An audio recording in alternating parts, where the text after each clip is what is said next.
wabarakatuh. Hai Sobat Balance, kembali lagi bersama saya Istia Stawari, mahasiswi semester 4 Fakultas Ekonomi dan Bisnis, Program Studi Akuntansi Universitas Hairun Ternate.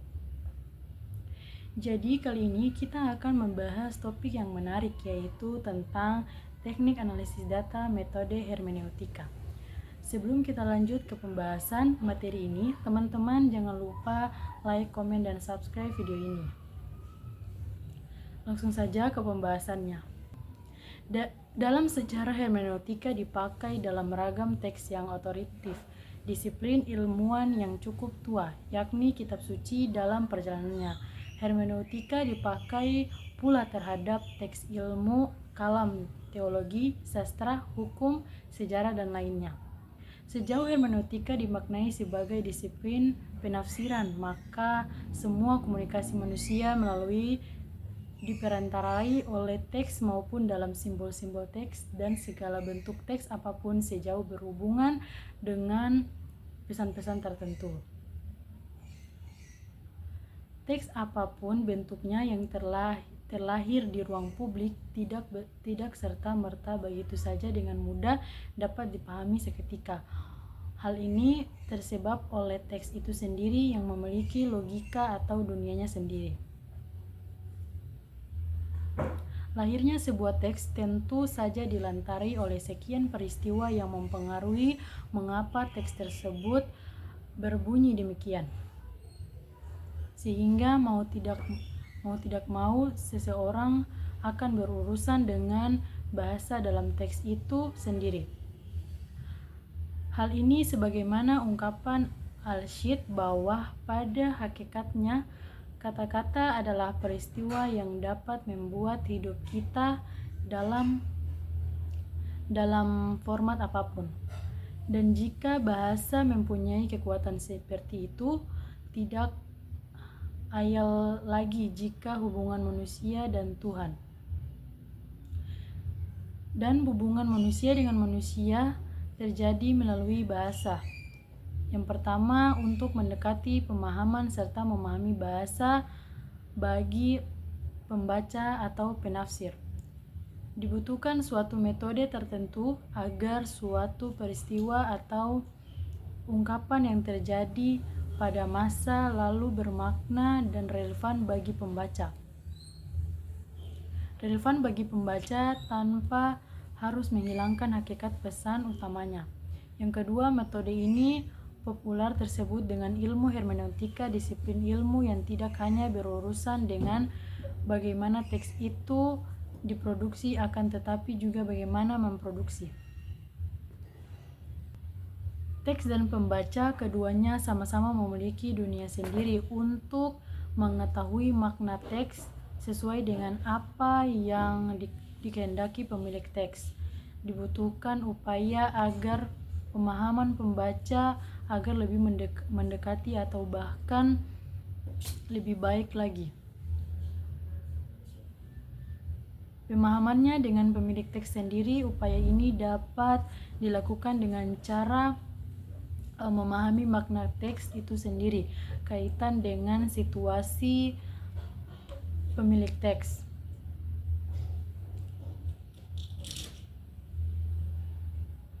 Kemudian teknik analisis data metode hermeneutika terbagi menjadi yang pertama ada pengertian hermeneutika.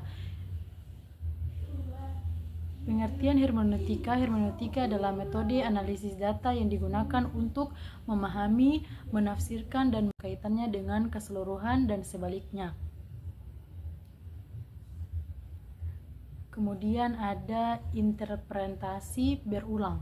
Makna tidak tetap dan dapat berubah sesuai dengan interpretasi yang berkembang. Kemudian ada dialog dengan teks. Peneliti harus berdialog secara kritis dengan teks atau fenomena yang dikaji. Yang ketiga ada jenis hermeneutika. Beberapa tokoh penting mengembangkan metode hermeneutika dengan pendekatan yang berbeda. Yang pertama, hermeneutika filosofis. meningkatkan pemahaman historis dan keterlibatan subjektif penafsir. Kemudian ada hermeneutika kritis, menganalisis teks dengan mempertimbangkan ideologi dan kekuasaan dalam komunikasi. Selanjutnya ada hermeneutika objektif.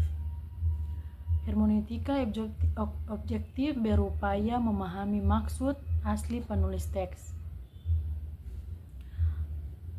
Dan kita masuk pada yang keempat, tahapan analisis metode data dengan metode hermeneutika. Yang pertama ada menentukan teks atau fenomena.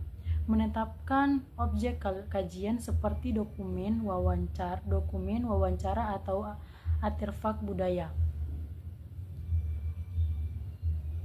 Yang kedua ada menganalisis konteks, yaitu menggali latar belakang sejarah, sosial, dan budaya dari teks tersebut.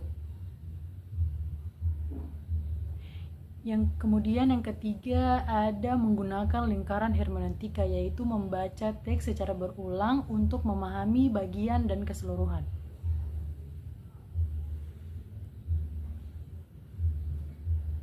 Selanjutnya yang keempat, membandingkan dengan sumber lain, yaitu melakukan triangulasi dengan referensi lain untuk memperkaya pemahaman.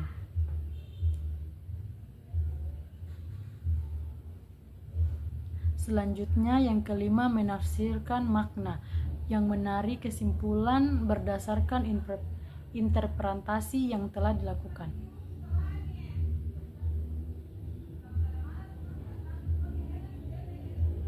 Kemudian ada contoh penerapan. Contoh penerapan dalam peneliti sosial menafsirkan makna di balik narasi sejarah atau mitos masyarakat. Ada dalam studi agama memahami teks suci dan mempertimbangkan konteks sejarah dan bahasa.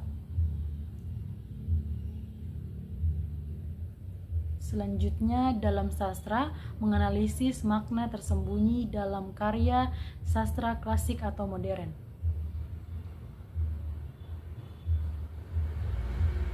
Kemudian di dalam hermeneutika ada kelebihan dan kelemahan. Di sini kelebihan dan kelemahan, yang pertama adalah kelebihan. Kelebihan dari metode hermeneutika adalah memungkinkan pemahaman mendalam terhadap teks dan konteksnya. Kemudian ada fleksibel dan dapat digunakan dalam berbagai bidang studi. Yang ketiga, menyoroti subjektivitas dan peran penafsir dalam analisis. Adapun kelemahan dari metode hermeneutika adalah sulit mendapatkan interpretasi yang objektif, kemudian rentan terhadap bias peneliti, dan memerlukan pemahaman pendalam terhadap konteks dan teori yang relevan.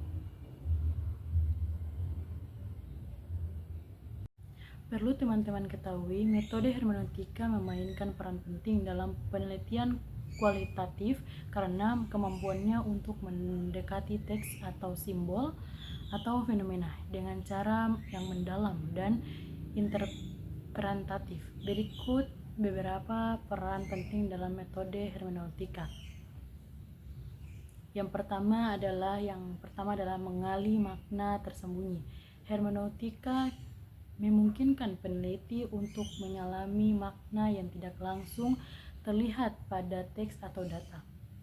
Dengan menafsirkan kata-kata, simbol, dan konteks, atau peneliti dapat mengungkap lapisan-lapisan makna yang mendasari suatu fenomena.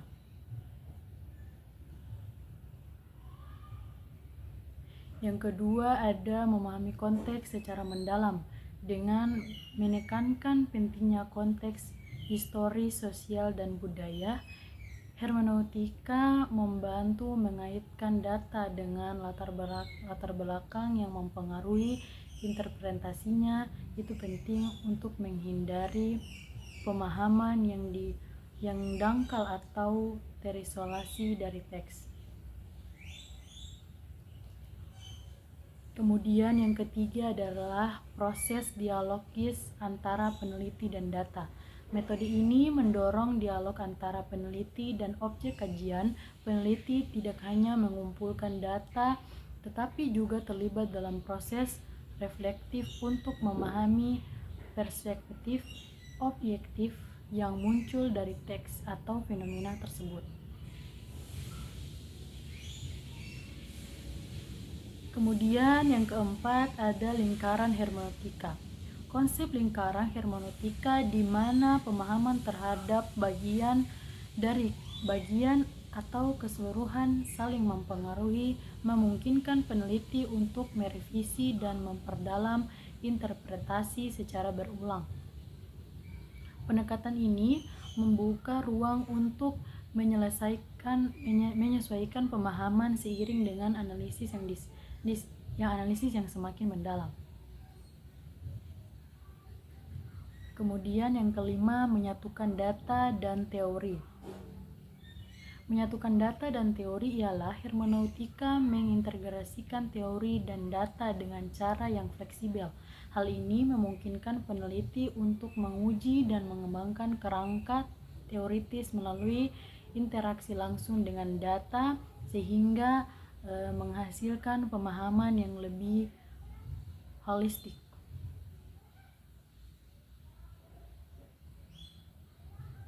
Kemudian yang keenam ada mengurangi bias melalui refleksi kritis, yang dimana dengan mengakui objektivitas dalam proses penafsiran, metode hermeneutika mendorong peneliti untuk secara kritis merefleksikan posisi mereka sendiri, bias yang mungkin terjadi serta memengaruhi konteks pribadi dan budaya dalam interpretasi data.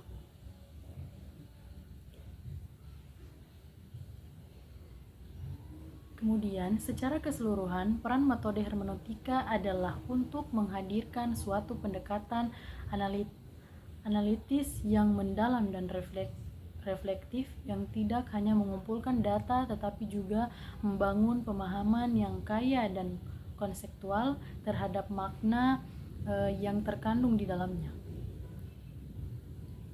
Pendekatan ini sangat relevan dalam penelitian yang menekankan pada dimensi subjektif, simbolis, dan kultural, sehingga menghasilkan interpretasi yang lebih kaya dan bermakna.